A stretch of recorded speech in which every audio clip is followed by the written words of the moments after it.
زۆری ژمارەی ئاوارەکان لە هەرێمی کوردستان بە تایبەت لە قەزای بەردەڕەش نەبوونی هەلیکار و دامەزراندن لە ناوچەکە بەشێک لە گەنجانی بەردەڕەشی تەواو نیگەران و بێزار کردووە.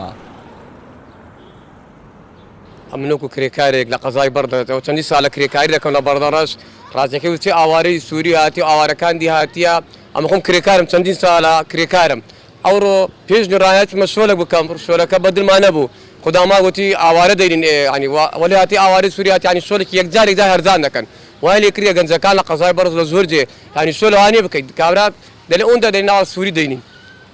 ئەوان بە هەرزانیش دەکەن بەێ بتەفسیر سووری دێن بە هەرزانتر بە نیقمەتی شۆلەکەن ینی شۆلەکەین دێنیە دێن بە نیقمەتە بەس شۆل بکەن سووری هەیوا لە گەنجا کریاگە هیچ گەنج لە بەردەڕەشی شۆلەوا پێ ناکرێ ڕاستەکەی ئەم خۆم کرێکارم چەندی ساڵە شۆل زۆرتمە شۆل دەڵێن سووری دەینی هەر ئەوە دەڵێ سووری دەینین.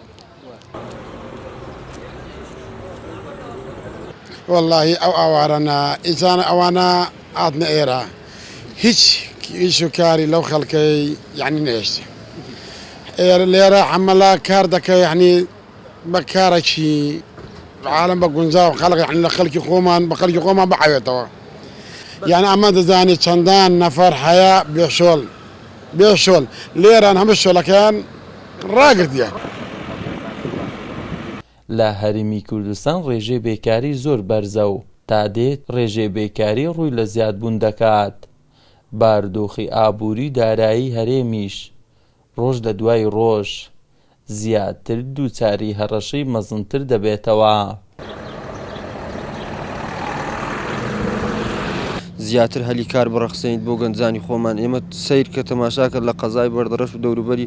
ئاوارەیەکی زۆر هاتوون ینی بە سیارێکی ئاوا ئیش دەکەن کە کوردی خۆمان نەپێی دەکرێت ئیش بکات نەبژێوی پێدابین دەکرێت نەدەتوانیت ژیانی خۆی پێ تعدیلی هەبوو زۆر تەسیری هەبووە و بەڕاستی ینی کوردی خۆمان ئێستا تەماشاکرد لە قەزای بەردەڕەش 95 گەنج بەخوای هەموو لە مال بێیشە ئەو مەسومە ئیشی پەتاتە هەیە تەماشا دەکەی عاملی شەبەک دێ سووری دێ ئاوارەکان دێن کاکە لێرە بە 5,000 سەعات چاری سبەینی هەتا 12 نۆڕانی ئیش دەکەن. زۆری ژمارەی ئاوارەکان لە هەرێمی کوردستان و نەبوونی دەرفەتی دامەزراندن بۆ دەرچوانی زانگۆ و پەیمانگەکان ئێستا بەشێکی زۆر لە گەنجان بێکارن. محەممەد جەلیل، کەناڵی بادینان، بەردەڕەش.